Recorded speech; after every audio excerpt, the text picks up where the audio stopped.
Powerful insights often occur when you least expect them. On Transformative Leadership Conversations, they're at the heart of every episode. Hi, I'm your host, Winnie Da Silva, and together we're exploring a spectrum of leadership themes through the compelling stories and insights of seasoned leaders and prominent experts. In each episode, you'll get to walk away with inspiration, strategies, and tools to enhance your leadership, build effective teams, and lead thriving organizations.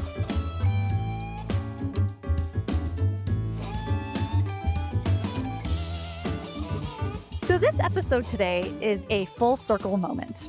My guest is Elliot Felix. He's an author, strategist, designer, entrepreneur, and someone I've had the pleasure of working with since 2012, when it was just him and one other employee launching Brightspot, which would later become a leading consulting firm helping colleges and universities better serve their students. So since then, Elliot has grown and sold Brightspot, worked with over 100 educational institutions, and is now a partner at Burrow Happold, where he leads their higher education advisory practice. He also serves on the board of trustees at the Minneapolis College of Art and Design. So, in addition to all this, Elliot was also the very first guest on this podcast 5 years ago this December. So I couldn't be more excited to have him back on the show just in time for the release of his new book, The Connected College.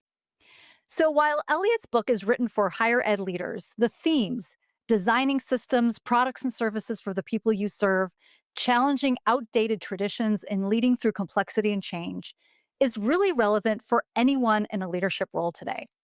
So whether you're running a university, a company, or a team, this conversation is going to offer you a fresh, practical lens on what effective leadership can look like now and into the future.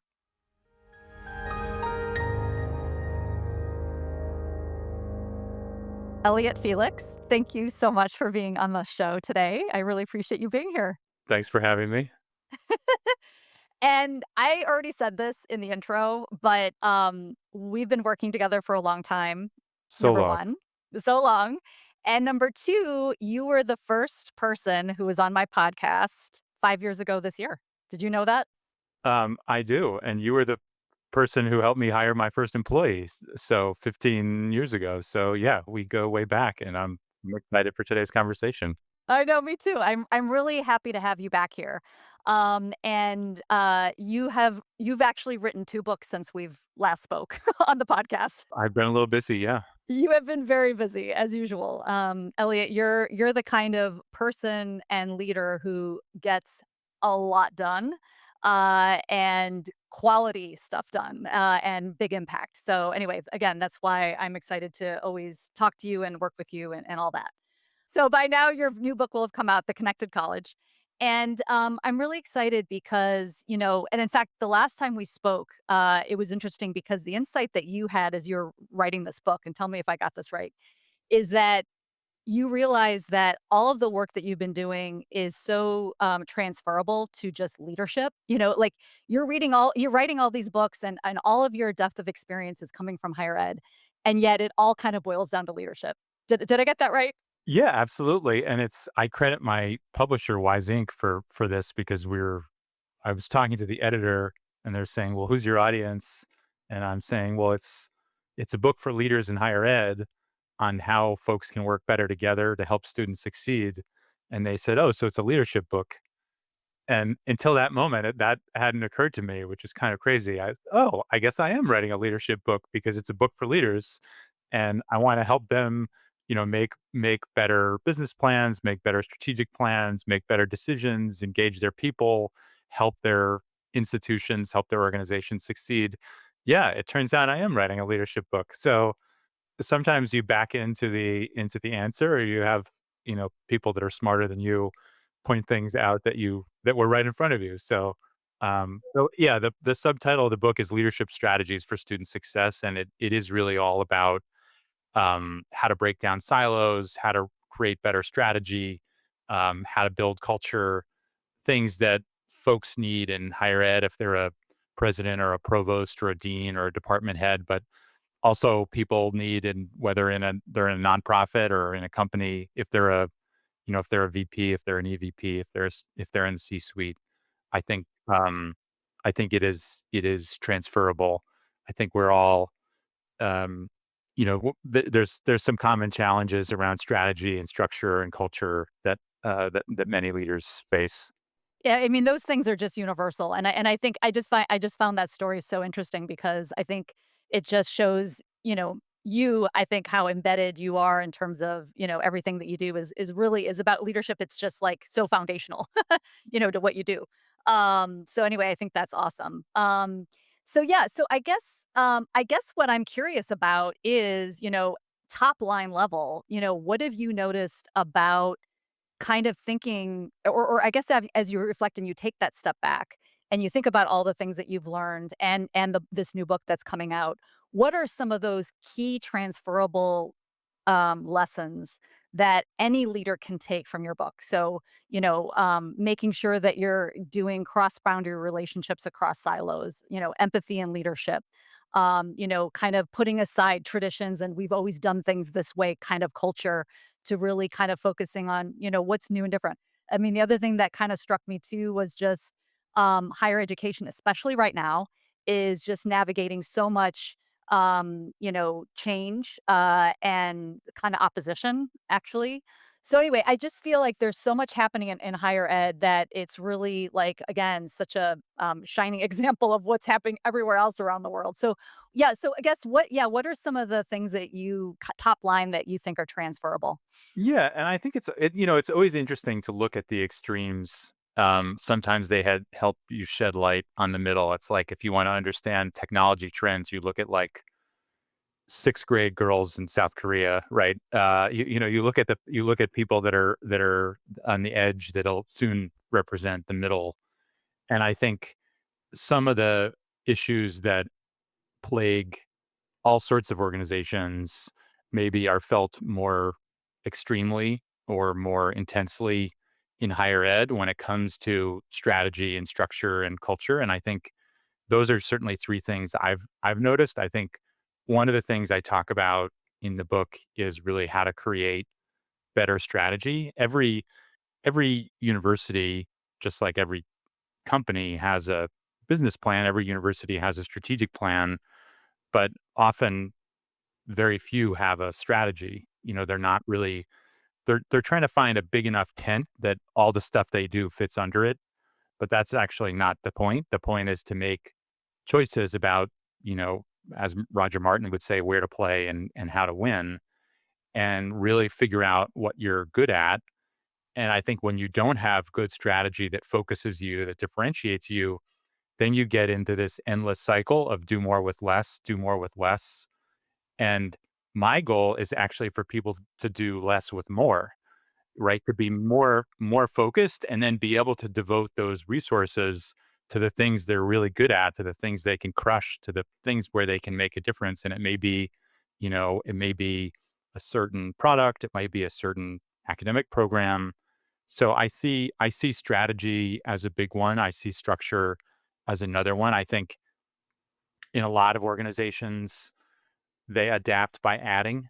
There's a new market need, so we're gonna add a new product, or we're gonna add a new degree program, or we're gonna add a new student service, or we're gonna add a new technology program, and we just add, add, add, add, add, and I think a lot of leaders are it's a lot easier to manage to yes than it is to no. It's a lot easier to say yes to things. It's a lot easier to add things than it is to take them away. You really have to look at the data. You have to build the support. You have to make the bold decisions. And I think because of that, that adding begets more and more silos. I start the book um, talking about a university I worked with where they had a writing lab and a writing center, and they do the exact same thing, right? It's just one group, they grew up more or less in parallel. Somebody in different department wanted to do more or less the same thing. Students are confused, they're wasting time, they're wasting money, it's hard to navigate. What strikes me about that, Elliot, too, is that there probably were both good programs, Oh, yeah. too, right? Yeah, I they're mean, it's great. not like, "Oh, this one's terrible and this one's better." It's like, "Why are we doing it?" No, it's like they're both good, but that's still a problem. Yeah, but to, and the adding, and the silos beget more and more things, right? Because now you've got two different booking systems, you've got two different case management systems, you've got two different spaces, you've got two different set of staffs, you've got two different metrics. Are they sharing data? What happens if somebody goes to the lab for to talk about their uh, research paper, and then the next month they go to the center to talk about the script for their skit or for their, performance or their movie. Um, so I think strategy and structure are two big ones, and I think they're certainly transferable, within higher ed and beyond.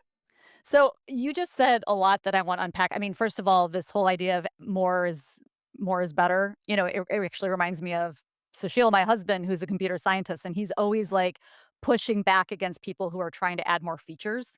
Like, it's the same kind of thing. Like more features doesn't mean Mm, better. yeah, more Pleasing stuff to more break. people doesn't Yeah, mean better, right? yeah. Yeah. So, but there's a bunch of stuff that you said. I mean, so this whole idea of less is more. I think that also means that you have to ruthlessly prioritize what it is you should be doing, which goes back to strategy, right? Because if you don't have a good strategy and a clear strategy and communicating that clearly, you can't really expect not only yourself, but other people on your team to ruthlessly prioritize. And then that brings up the thing that you brought up too, which is decision making. So maybe you can talk a little bit about how maybe those all tie together, or maybe you can tackle how do you ruthlessly prioritize? Because I think a lot of leaders struggle with that. Yeah, I mean, I think prioritization happens in ways big and small, and I think part of it is also just like a habit or like a muscle that you build. So like one I try and have like lots of big ideas in the book. You make people think, but I also try and have like little concrete tactics and suggestions. One of them is whenever you're a leader, if you make a list, put it in priority order. And you just build that muscle. You get into that habit. You send your team a list of 5 bullets. Don't make them bullets, put them in 1 through 5 so they know number 1 is the most important and 5 is the least important. Or, when you're creating options for things to make decisions, how many times do you see, option 1, option 2, option 3, and then you get through the whole presentation and your team is like, "Wait, what's option 1 again? What's option 2?" Name them, right? Name option 1 growth, name option 2, whatever it is. Name the scenario in some way that, helps people, A, remember what the big idea of it is or whatever that option is, and then helps make better decisions. I think, the other tip around decision making, so often, my background is design. So when I hear less is more, I think Mies van der Rohe. Um, and but I think there's something to that. And one of the things we have in design is this famous idea of what's called the double diamond, and that is that if you imagine a kind of a process over time, first you want to diverge, right? So the diamond gets wider because you want to cast the net wide. You want to get a lot of input, and then you want to converge, and that's like the definition of the problem you want to solve. So that's your first diamond. Then you want to do the same thing. You want to diverge and get lots of input about solutions and then converge on what the best solution is. And so often decision making goes off the rails because people jump to the second diamond, right? They start thinking about solutions before they've even defined the problem. So I think there's lots of things we can do better. It's like, it's building the muscle memory around prioritization. It's setting ourselves up to make better decisions by defining the problem. It's making better decisions by really understanding what you're deciding between, and what they're called, what the pros and cons are. So I think, I try and have, big ideas, but also small wins. Yeah, no, I really because I often talk to executives about that whole idea of like don't jump to the solution, really make sure you are clear on what the problem is that you're trying to solve, but the way you described that was so good. I'm definitely gonna steal that, but I think that's such a nice way to put it because it's a two-part process, and both processes have the "Oh, there we Yeah, go. Okay, we're gonna put page that in the show notes." 269, page 269 is, where you can find all about the double diamond. Okay, good, yeah, can we let's put that in the show notes. Sure. Yeah, as people for people to look at that and reference that because I think that's really powerful because first of all, I love that it's a framework and it's not just like a piece of advice. Do you know what I mean? Like it really is like something substantial and it helps you think about it and it's logical. But I think that people struggle with that a lot. So I love that. Um, and then I think you're right. This whole idea of this muscle memory. The other thing that struck me as you were speaking is that if you're a leader and you're sending what it is that you want people to focus on and it's numbered and you've communicated to people that the number 1 is number 1, like that's the most important. What you're also doing is you're actually setting really clear expectations with that person as to what it is they should be doing. I mean, maybe that seems obvious, but it isn't. And I think a lot of people struggle with, well, what am I actually supposed to be doing? Because there's a lot. Yeah, I mean, it's just like it's basic, like, organizational hygiene, like it's like the same as starting a meeting by saying the purpose of this meeting is X. Like, these little things work. They do, and I think that they're just not used very often, or, used as much as they could be, to really make that difference, and they add up, right, over time, that kind of stuff.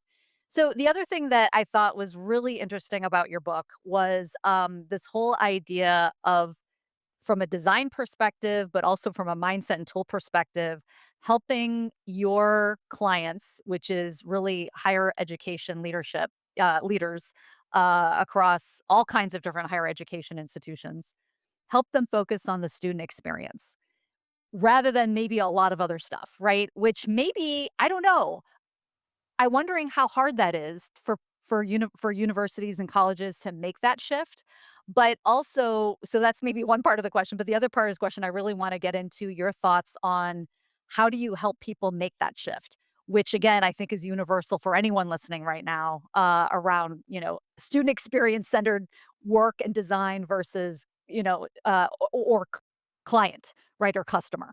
So yeah, could you talk a little bit about that? I think, looking at this through the lens of design, you know, I try and use design thinking to define and solve problems. And that's really about understanding people and thinking in terms of systems and making connections and creating solutions together and prototyping and trying things out. And that's really kind of a common thread throughout my work and throughout the book.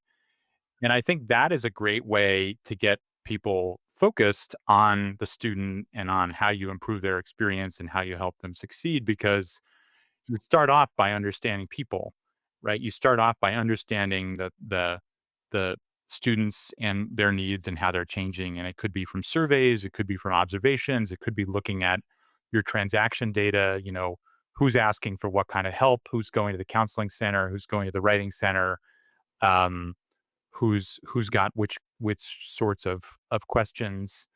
And then once you've done that, then you really need a holistic way of thinking about how to meet those needs, and that's often a great silo busting opportunity because if you can create a shared picture of who your customer is or who your students are in higher ed, that can be a really unifying thing, and then that gives you some common ground for what to work on together, right? You might realize that the orientation process is really what's broken, right?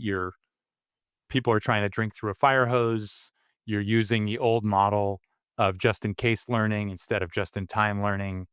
And you realize you need to extend orientation out throughout the summer and really into the whole first year. And so then you create a first year experience with a first year seminar and a whole series of programs and opportunities to introduce students to all the great things that are going on at your institution and build some relationships with their peers, with faculty, with future mentors. So I think design thinking is a great way to get people more to help them make that shift, maybe away from their own internal politics, away from tradition, away from their space, away from their technology systems, and onto the people that are using those things that are what all those things are for, really, ultimately. Yeah. I really wanna double down on what you've been saying because I think there's some really good nuggets and insights there, but before I ask you, kind of follow up on some of those, can you give, like, a good summary of design thinking? Because I think that design thinking is really powerful, and I'm just wanna make sure for people who are listening who maybe aren't familiar with the term, could you kinda give a summary? There, design thinking or human-centered design, I think over the last, 20 years or so, there's been a growing realization that the mindset, the tool set, the skill set you use to design a product, whether it's a poster or a toaster, can be generalized to define and solve problems for people. And it might be about designing policy, it might be about designing spaces, it might be about designing systems. And in the book, my definition, there are different definitions, but the working definition I use really focuses on five things. So, understanding people, um, then making connections and thinking holistically. So, coming up with a collaborative solution to whatever the needs that you uncover by understanding people. Then co-creating, so that as you're trying to solve those problems, you're solving them with the people that are impacted, the students, the faculty, and staff, so that they're bought into the solution. And then fourth is really about piloting and prototyping, trying things out, not trying to wait and wait and wait. Oh, let me perfect this thing and then show it to people. No, you actually perfect it by showing it to people, by getting them to use it. And and I think I said five things, but really it's four. So in the spirit of less is more, let's just focus on those four Yeah. things. And so this is what's so powerful about what you're saying is because what you don't wanna do is actually have a bunch of executives in a room by themselves, thinking that they can come up with the answer by themselves without talking to the people that they're trying to design or serve, right? And that's powerful, what you described, like going out, talking to people, gathering data, gathering research, hearing from people who actually are using your services and using the buildings and, doing all those things. That's Yeah. powerful. And this is a very accessible way of engaging the world and leading. It's not just, post-it notes and complicated shoes. I think anybody can embrace these principles. 100%. Yeah, no, I totally agree. And in fact, I mean, even when I do any kind of work, substantial work with a client, and they're like, can you create this thing? It's like, well, let's talk to people first and find out, like, what do they think? Maybe you may not agree with it, which is fine, right? But we need that data. Yeah, I mean, I think you can certainly get a small number of people in a room to come up with solutions or make decisions, but I think that there has to be a lot that comes before that. And I'm thinking about one of my least successful projects. I've probably done 70 or 80 academic library projects.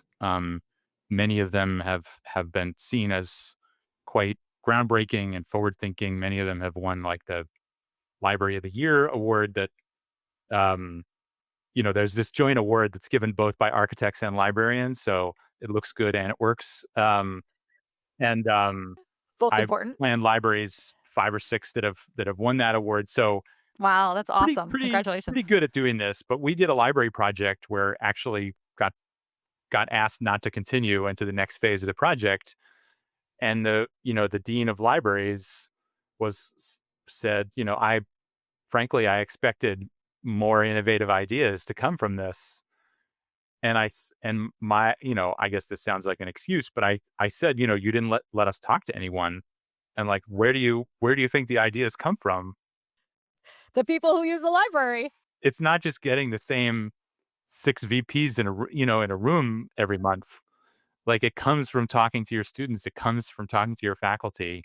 Like and there's a whole body of literature on this, right? Like Eric von Hippel, professor at MIT Sloan, wrote this, came up with this concept of lead users, and really like democratizing innovation, and the idea that like lots of great ideas come from the customers, come from the users themselves.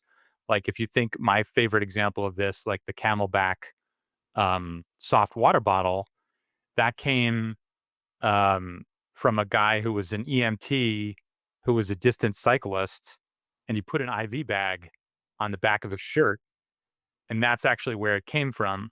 So like I'm doubling or I'm tripling down on your sentiment that it's not just like getting a few people in a smoke-filled wood paneled room and hatching a solution. It's actually going out and talking to people, and that I think that's one of the um, core principles of design thinking, and I think a core principle for leading a better connected organization, whether it's a college or a company. And the other thing that's interesting about what you said, especially in that example, is that I don't know if he said this or if there was any conversation about it, but I'm almost imagining this client of yours in his mind thinking, "Yeah, but Elliot, you and your company and your team has won all these awards to, like, design libraries." But it's like, I think your point in design thinking and the work that you do is, like, you're also not there to just, cut and paste, right? Like, not it doesn't fit for everybody. You have to customize it to you. What's gonna work for you? Yeah, if you're not listening to your customers, to your students, to your users, then you really run the risk of like doing something generic, right? Like generic best practices that work in situation X, but might totally faceplant in situation Y. So it really is that collaborative approach and that testing, that prototyping. I mean, some of my favorite examples have come from prototyping, testing things out. We've made help people make better decisions and save millions of dollars by testing things out. I mean, I'm thinking of well, actually, there's another library example. The dean of libraries had this idea that the way students and faculty should work with the library staff should feel more like a kind of a retail environment. It should be more collegial. It should be more conversational, less I'm here to hand you something over a big desk. I'm here to check this thing out, but I'm more like I'm here to have a conversation with you. We were testing things out. The architect drew some layouts, and of course, it made sense when they were drawing it on paper to like line everything up. So we just got some cardboard, some movable furniture, and we made the layout, and then we brought people through it, and nobody could see anything because it was all lined up. And we realized we needed to stagger the tables versus the kiosks versus the where the staff were, so you could actually flow between them. And had we not done that prototyping, they would have been ripping it out 2 years later, or people wouldn't be able to see the help that was the whole reason it was there was so you could see the people that were there to help you. So I'm a firm believer in prototyping, and there's lots of different versions of that. We worked with a museum, and we were redoing their mission statement, and a third of the way through the strategic planning process, they printed out the new draft statement and put it up in the lobby and started asking people, "What do you think about this?" As they walked in, or leave a post-it note or whatever. There's lots of ways to test your ideas. It doesn't have to be physical. It can be conceptual. It can be a print. It can be a printout. It can be a prototype. Yeah, no, I love the prototype. I think that's really cool, because I also think that, you know, there's some level of, like, falling in love with your own ideas Yes, before you prototype, I have that where it's like problem. yeah, I think you everything I do, do huh? is awesome until I show it to someone and they're like, "This sucks," and then it's like, "Oh, okay." No, but it's true. I mean, and that and in some ways, I think I'm sure that you're constantly doing this with your own clients, right? It's like and you might even collectively come up with a great idea, like, "Wow, we love this idea." Like, I came up with it, you love it, this is great. Done. No, right? We gotta try it out. Like, in what way can we practically try this out to see if it really is a viable idea that we truly do like? But anyway, it just seems like that could be a barrier.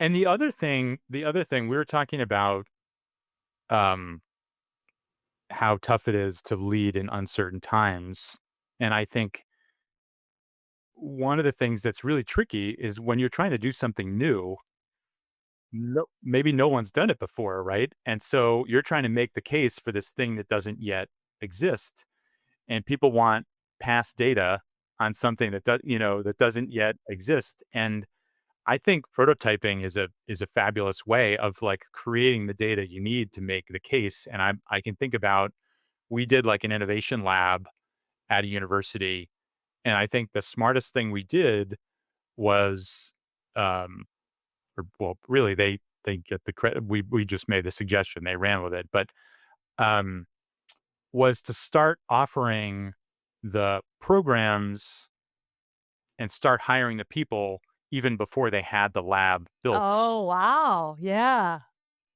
What that does is it changes the conversation, because if you're going to a foundation or you're going to for funding, instead of saying, "Hey," effectively, like, "Will you support my unproven idea?" You go to them and you say, "Look at what we're all already doing. Imagine what we could do with your support. We want to scale up. Can you help us scale up these successes?" And so I think pilot programs, prototypes are also a great way to make the case, to garner funding, to garner support. And I've just seen that work time and time again. I mean, some of your experiments fail, and I think that's okay. And then I think, by the way, that's also, we were talking about like culture as a barrier. I think one of the big things folks can do to lead more effectively is actually um, change the stakes. So instead of everybody walking in thinking they need to find the perfect solution, um, they can go for something that's safe to try. That's something from our common friend Mark Raheja. That's a great like reframe I got from him, and we use that when we're doing org design. Um, People want to get it perfect, and it's like, we're just trying to get this good enough to try and then make it better. And Mark's phrase is a good one, "safe to try," right? Because it is sort of imply that you do need some safety and that, we're experimenting here. It's not you're proclaiming it's not perfect up front. Yeah. Yeah, and I think, I also think sometimes it's really helpful for people to understand, like, what's a reversible versus an irreversible decision. I think sometimes that can take some of the pressure off and saying, "Hey, like, if this doesn't work, we can change it." Yeah. There are other decisions that are harder maybe to change, right? But this is not one of them. Yeah. Yeah, yeah. So, Elliot, I kind of want to, and I know that this is, embedded in your book here and there too, is I want to talk about like mindsets. And when you think about leaders, higher education leaders, other leaders in other industries and sectors, kind of shifting their mindset. And let's pick one. Let's pick, this whole, even if they don't know the concept design thinking, but shifting their mindset to gathering data, to getting buy-in, to understanding things, to understanding what the real problem is before moving to solution. What are your thoughts, or what have you learned, or what insights do you have about, changing mindsets, helping leaders change their mindsets? Well, I think the best way to lead is by example, and we were talking earlier about, the danger of cutting and pasting from one institution or one organization to the other. But I do think that is a danger, but I do think, um, inspiration from other institutions is a really powerful motivator and a really great way to shift mindset. Um, so, one of the each chapter in the book, I start by profiling an innovator who leads a better connected college or university. Like a client that you work with.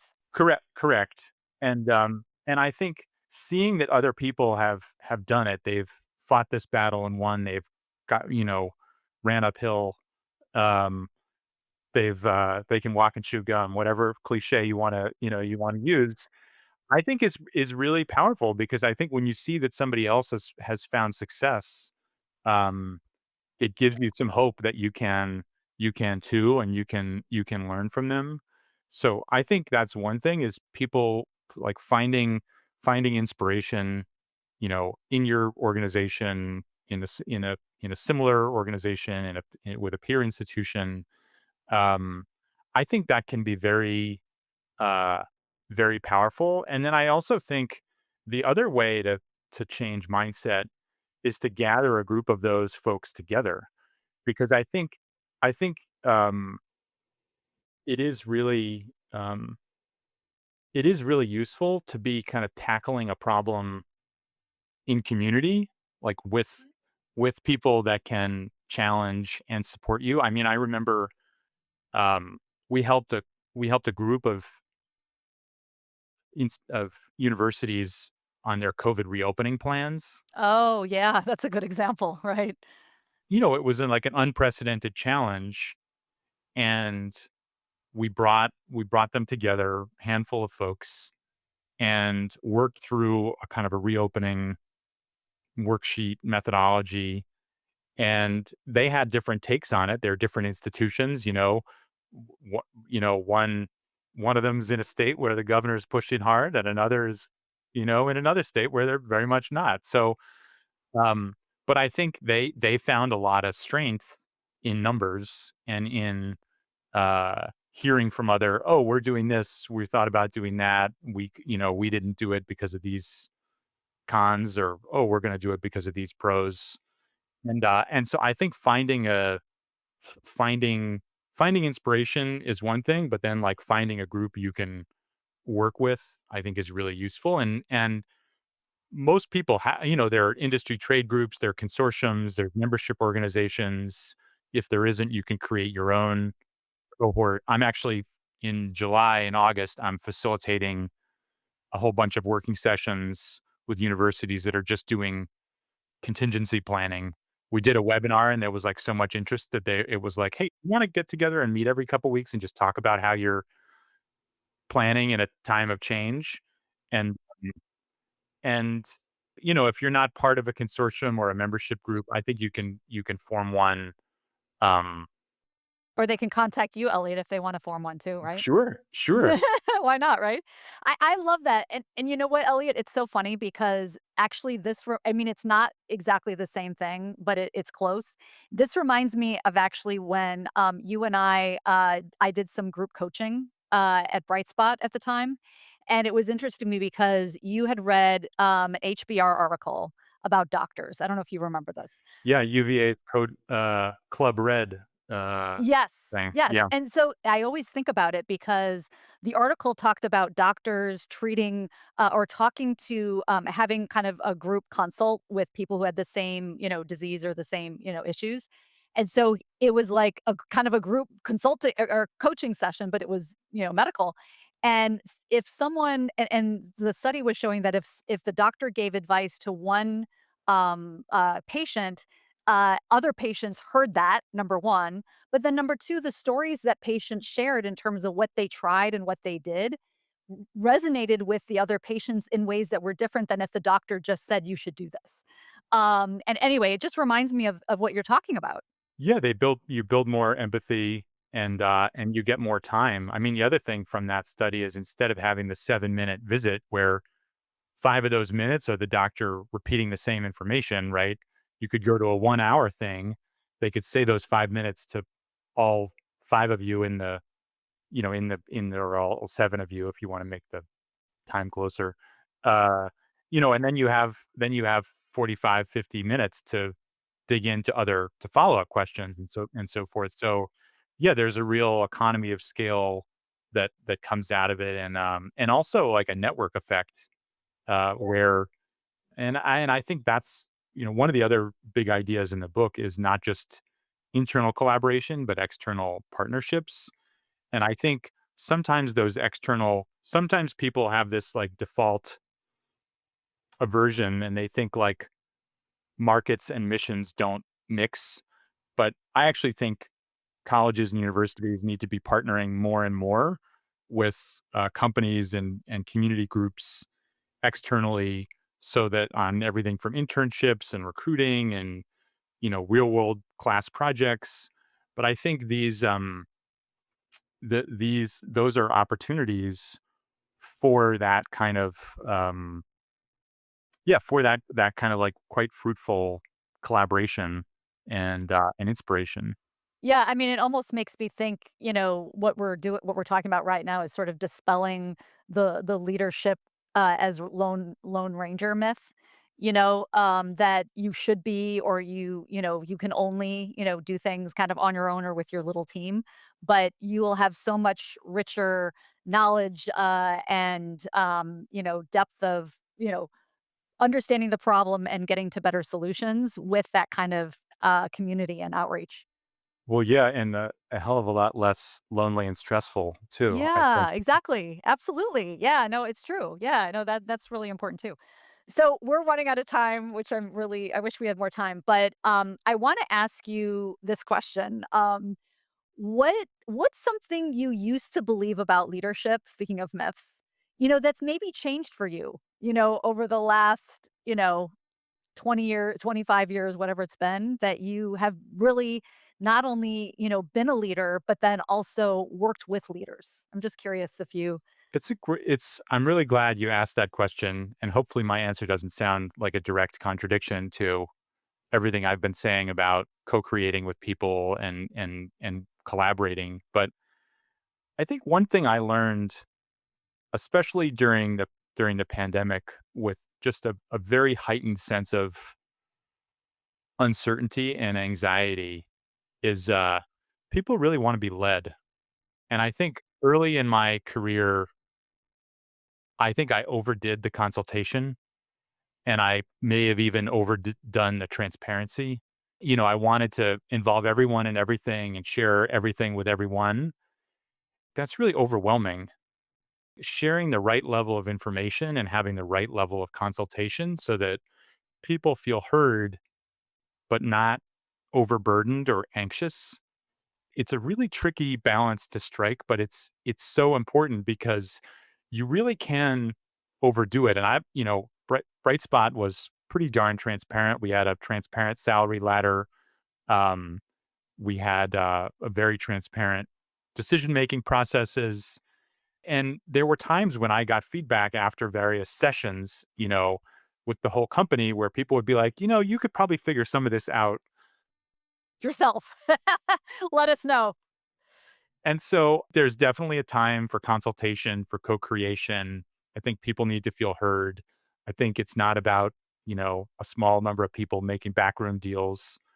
Um, but I do think you can overdo it. And so I think sharing and engaging people um, in the right way, at the right extent, is really helpful. And if you overdo it, you can create more anxiety.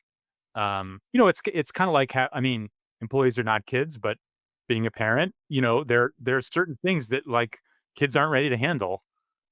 Um, and it's your job to it's your job to filter stuff, you know? I love that answer. I think that's excellent, and it really speaks to your learned experience. So I think that's really powerful.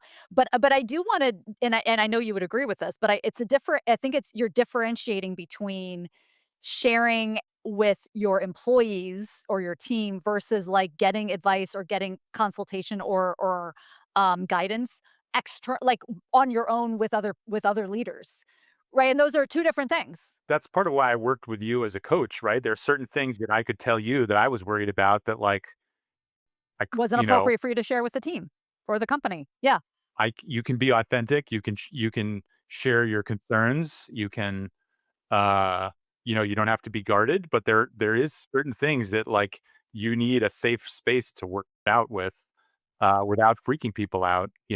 exactly. No, you're right. And so I think that is really important, is making that distinction, but I really do think you're right that people are looking for people to lead and looking for good leaders.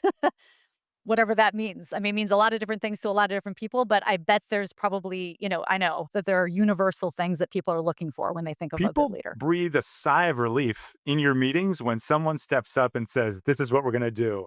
They're like, they may say it out loud. If they don't, they're saying it inside. They're like, "Thank you. Now I can go do this thing instead of wondering about what the hell we're doing." That's right. People want to be led. And I think that leads to this whole idea of like people actually want to do good work, but I'm not always sure what it is. So help me know what that is and how it fits in with what you're trying to do. And I want to go do that. Yeah. Yeah, Yeah. Yeah. absolutely.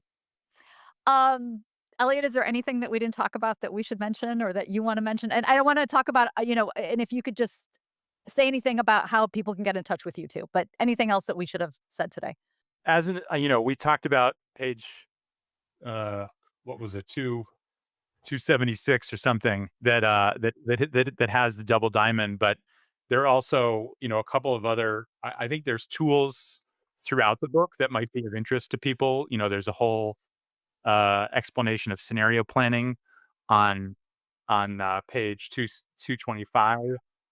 And then there's also a worksheet that folks can download that's in the book, which is called a program design canvas. And it's really a way to think holistically about designing a program, in higher ed or in industry. It could be an orientation program, it could be a mentoring program.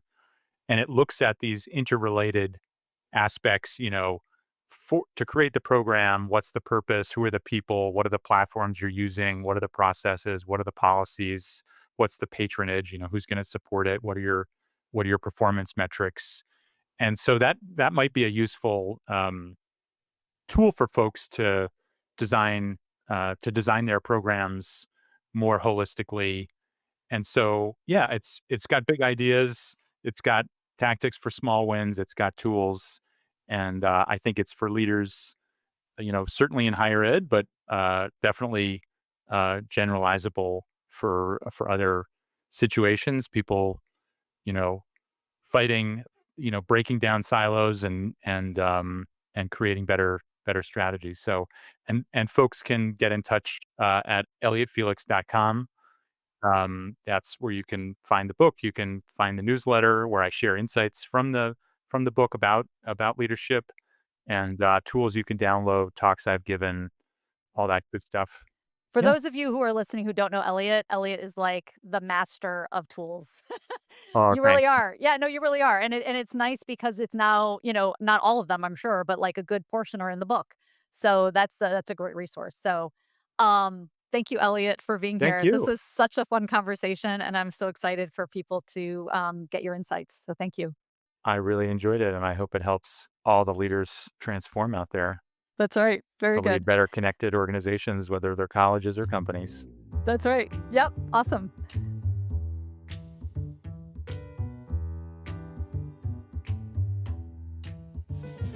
Thank you for listening to this episode of Transformative Leadership Conversations.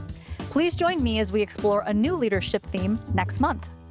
So if you're ready to take your leadership to the next level or empower your teams for success, I'm here to help. Reach out to me directly at winnie@winifred.org or check out my website at www.winniedasilva.com to learn more about my work in coaching executives, developing critical leadership skills, and working with clients to build effective teams. You can also find me on Substack and LinkedIn. Because you are always welcome to take a seat at the table where every conversation has the potential for transformative change.